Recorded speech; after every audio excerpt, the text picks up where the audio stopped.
Bangkitnya Selir yang Teraniaya episode 1.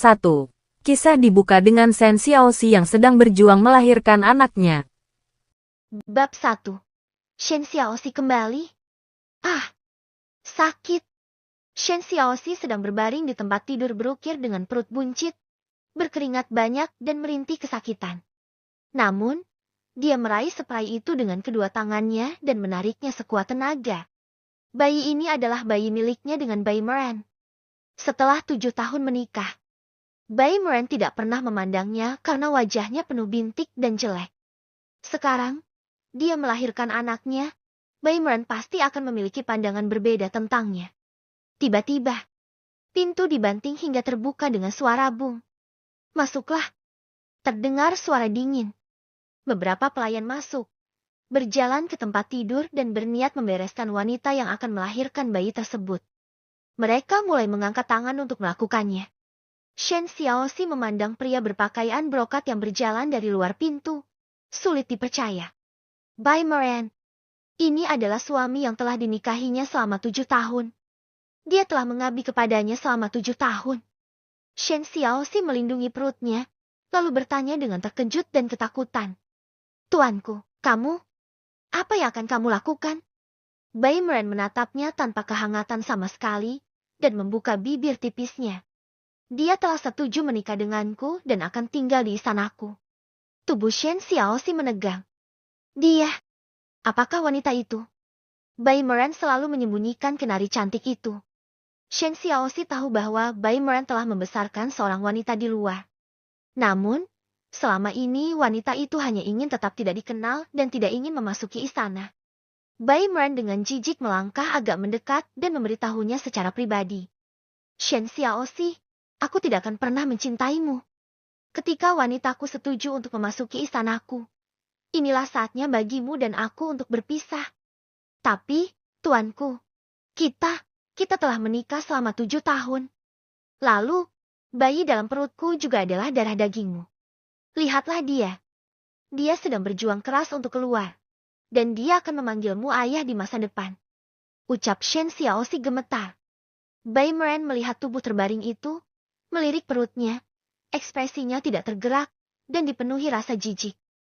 Hanya Yinger yang memenuhi syarat untuk melahirkan ahli warisku. Kamu dan bayi di perutmu tidak berguna. Shen Xiaoxi menjadi kaku. Mereka sudah menikah selama 7 tahun, meski suaminya jarang pulang ke rumah. Suaminya memberikan seluruh cinta dan kasih sayangnya kepada wanita itu. Tapi, Shen Xiaoxi tidak pernah mengeluh. Dia bekerja keras mengurus seluruh kediaman dan merawat mertuanya demi Bai Meran.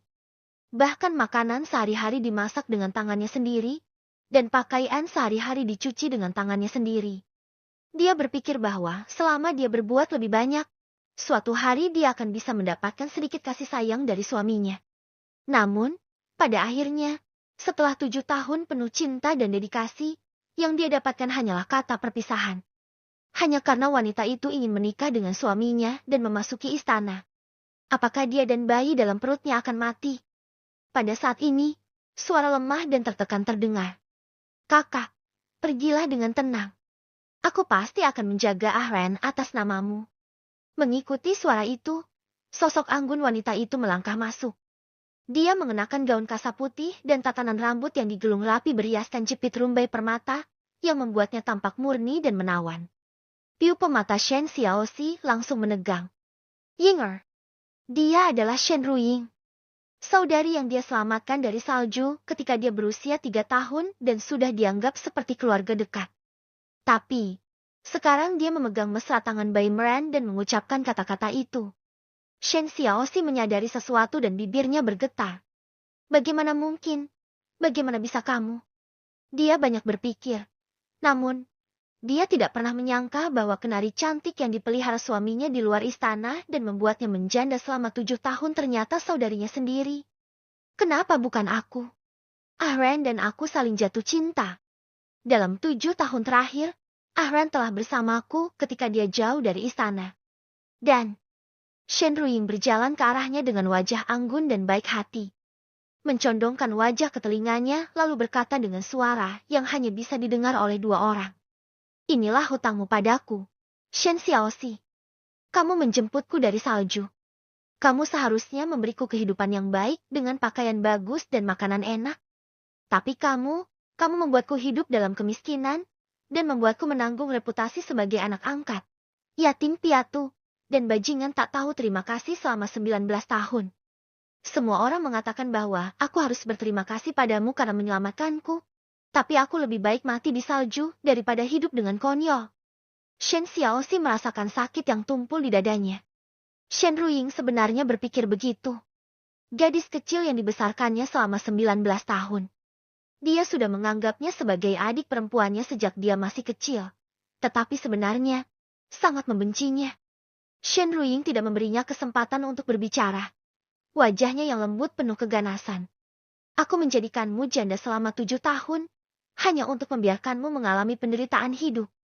Sudah cukup sekarang. Selama kamu mati, orang-orang akan lupa bahwa kamu menyelamatkanku. Aku adalah satu-satunya wanita dalam hati Bai Meran. Setelah mengatakan itu, Shen Ruying menegakkan tubuh dan menatap Bai Meran, lalu kembali ke karakter yang lembut dan baik hati.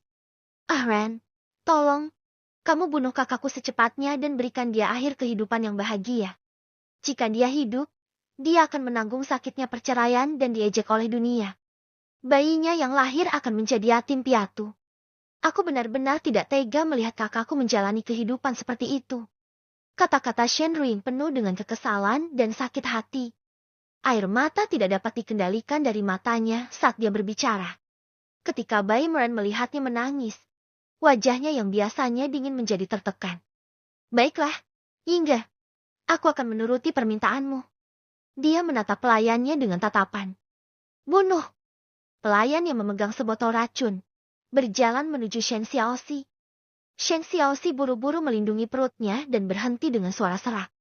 Tidak, jangan. Shen Ruying, kamu telah membuatku menderita selama 7 tahun. Tidakkah itu cukup? Bahkan jika kamu membenciku, ini adalah keponakanmu. Bayi ini tidak bersalah. Aku tidak ingin menjadi seorang putri lagi. Aku menyerahkan posisiku sebagai putri kepadamu, dan aku juga memberimu suamiku. Aku tidak menginginkan yang lain. Tolong, izinkan aku melahirkan bayi yang tidak bersalah ini. Bukankah ini akan baik-baik saja? Aku mohon. Shen Xiaoxi mengatakannya dengan suara serak yang penuh permohonan, mengungkapkan kerendahan hati yang tak ada habisnya. Shen Ruying berdiri tegak dan anggun, memalingkan muka, tampak menangis. Bai Meran memandang Shen Xiaoxi dengan mata dingin. Shen Xiaoxi, Yingge melakukannya demi kebaikanmu sendiri dan untuk membebaskanmu. Di jalan menuju neraka, kamu harus mendoakan kedamaian dan kebahagiaannya. Setelah mengatakan ini, Bai Meran melambaikan tangannya kepada pelayan yang membawa botol racun. Pelayan itu mengerti dan segera meraih dagu Shen Xiaoxi, menuangkan racun ke dalam mulutnya, dan memaksanya menelannya. Gejala sakit yang intens karena racun itu menutup tenggorokannya. Shen Xiaoxi merasakan racun itu menyebar dengan cepat memenuhi organ dalamnya. Ah! Semburan rasa sakit langsung menjalar ke perutnya, menyebabkan dia meronta dan menjerit. Dia ingin melindungi bayi itu dan ingin memuntahkannya, tetapi pelayan itu masih menahan dagunya. Dia tidak bisa bergerak dan hanya bisa merasakan rasa sakit yang semakin parah. Bayi yang masih dalam perut itu dengan cepat berhenti bergerak. Mata Shen Xiaoxi melotot hingga hampir pecah dan memerah karena marah. Bayinya, bayi yang dikandungnya. Hahaha. Hahaha. Shen Xiaoxi menengadahkan kepalanya dan tertawa hingga air mata mengalir dari matanya, seolah dia gila. Sungguh melegakan. Betapa damai dan gembiranya. Saudari yang dibesarkannya selama 19 tahun sebenarnya menggunakan alasan yang buruk untuk membunuhnya. Suami yang telah dia layani dan dia tunggu selama 7 tahun justru menyayangi selirnya dan menghancurkan istrinya. Shen Xiaoxi pernah berpikir bahwa suatu hari dia akan bisa menghangatkan hati suaminya. Tapi yang dia dapatkan hanyalah mayat dengan 2 nyawa. Bagaimanapun, itu seperti seekor ngengat yang terbang ke dalam nyala api, dan satu-satunya yang terbakar adalah dirinya sendiri. Dia, Shen Xiaoxi, tidak akan pernah mati dengan mata tertutup. Bung! Bung! Hujan deras datang tiba-tiba, disertai hujan mendadak, angin kencang, serta guntur dan kilat. Baimaran yang kejam berjalan keluar ruangan dengan Shen Ruying dalam pelukannya, lalu berkata dengan suara dingin. Kirimkan laporan. Sang putri mengalami persalinan yang sulit. Satu mayat dengan 2 nyawa. Hujan mengguyur rumah dan tanah. Bahkan jendela berukir terbanting. Seluruh istana Baishan sibuk. Wanita yang terbaring di tempat tidur itu jari-jarinya gemetar. Dan dia berusaha keras untuk meminta bantuan. Obat pereda nyeri, ibuprofen. Tapi tidak ada yang menanggapinya. Seluruh ruangan menjadi sunyi senyap. Dan aromanya dipenuhi dengan bau darah yang kuat. Shen Xiaoxi membuka kelopak matanya dengan lemah dan melihat tempat tidur antik berukir. Dan dia terbaring di atas genangan darah. Perutnya besar. Kulitnya hampir transparan. Dan pembuluh darahnya terlihat jelas. Shen Xiaoxi mengerutkan kening. Dia, Shen Jishuan, berasal dari kota Wuhan pada tahun ke-2030. Pada usia 15 tahun, dia diterima di Imperial College School of Medicine di London. Pada usia 18 tahun, dia menjadi rekan pasca doktoral termuda di dunia. Pada usia 20 tahun, dia dianugerahi gelar doktor di Universitas Kedokteran Nasional. Pada usia 22 tahun, dia menjabat sebagai kepala dokter militer di medan perang timur. Beberapa saat yang lalu, dia sedang menyelamatkan Jacob, rekannya di medan perang. Bagaimana dia bisa berada di sini sekarang? Bab 2, Operasi.